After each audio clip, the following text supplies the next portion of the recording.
Hi everybody, my name is Pearl. Welcome back to Gracie's journey and God's faithfulness.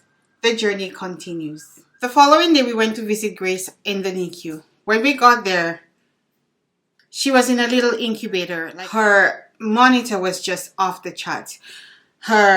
Everything was just ringing off.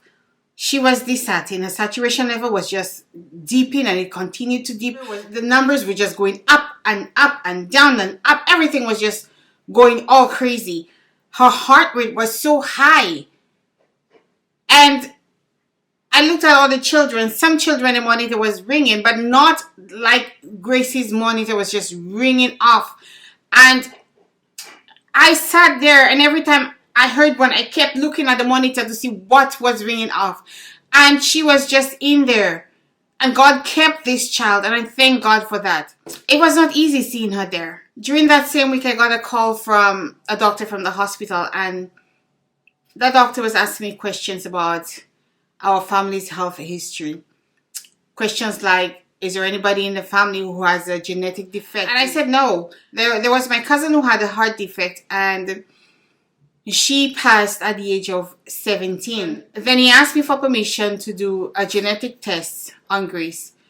And I gave him the okay. They told us when the result came back, they would call us to a meeting. And when the result came back, we were ushered into a room. There were a few people there. And we sat down, and then the doctor told us, the geneticist told us that our daughter has a birth defect, and it is Trisomy 18, which is also called EdwardsSyndrome. When he told me that, I didn't know what was that. But then, with the same breath, he told us, your daughter is going to die. When I heard that your daughter is going to die, I just lost it. I just started to cry. And I cried, and I cried, and I cried. I couldn't help it. I couldn't stop crying. I just started to cry. And my husband was like, babe, it's okay. It's going to be okay. Babe, it's okay. It's going to be okay. And he's trying to comfort me.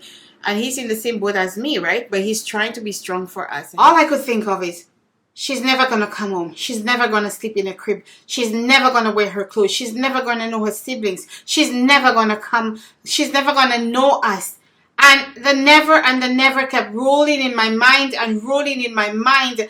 And it was just overwhelming. It was just hard. You understand? It was just hard. Thinking that all this preparation, we are all waiting. You just can't wait. And the child is finally here. And we are hearing she has trisomy 18 and she's going to die. And my goodness, my Lord, this was something very difficult to hear. I heard the people in the room ask if we needed some time, and I think my husband said yes, and they left the room. I saw they left the room, and we were there. My husband was like, it's gonna be okay, baby, it's gonna be okay. And whilst my husband is telling me that, the thought that came into my mind is, all things are possible through Christ. All things are possible through Christ. When that came into my mind, when the thought came into my mind, I got strengthened. And when I got strengthened, I sat up. And I said to my husband, she's going to be okay. God is going to heal her. All things are possible through Christ. And I honestly, there I lost it, crying and crying and crying. But then with that scripture in mind, that text, part of a verse came back. All things are possible through Christ. And immediately I was strengthened. And I sat up and I wiped my tears. I wiped my face. And they came back in the room. And when they came back in the room, I asked them, what is trisomy 18? And they told me it's a birth defect. Right? And then they started to tell me, children with trisomy 18, when they are born, they are still born. Sometimes they die within a week. Sometimes they die before a month. Sometimes 4 months. And majority of them, most of them die within a year. They don't live past a year. And I was like, they don't live past a year? No. I said, has anybody survived having this birth defect? And they said no. After the meeting, we went back to the room. When I went back to my daughter's bedside, I stood next to her and I said, Grace, you are going to be okay. God is going to heal you, and you are going to be okay by the grace of God. And I started to speak positive over my daughter. And I just started to speak to her. And I, honestly, the words were just flowing out of my mouth. I was just speaking to my daughter. And I said, you are going to be okay. God will heal you. You are going to be okay. When a child is diagnosed with trisomy 18, it's like all doors are closed to this child. And it's not fair. All access have been barred. It's so hard to access stuff for a child with trisomy 18. It's so hard to get somebody to pay attention to your child and listen. Everything is much more difficult when a child is diagnosed with trisomy 18. And it's just not right. What is trisomy 18? Trisomy 18 is a chromosomal abnormality. It is also called Edwards syndrome. So what is a chromosome? A chromosome is a strand of DNA that is encoded with genes. Genes carry the instructions needed to make every part of a baby's body.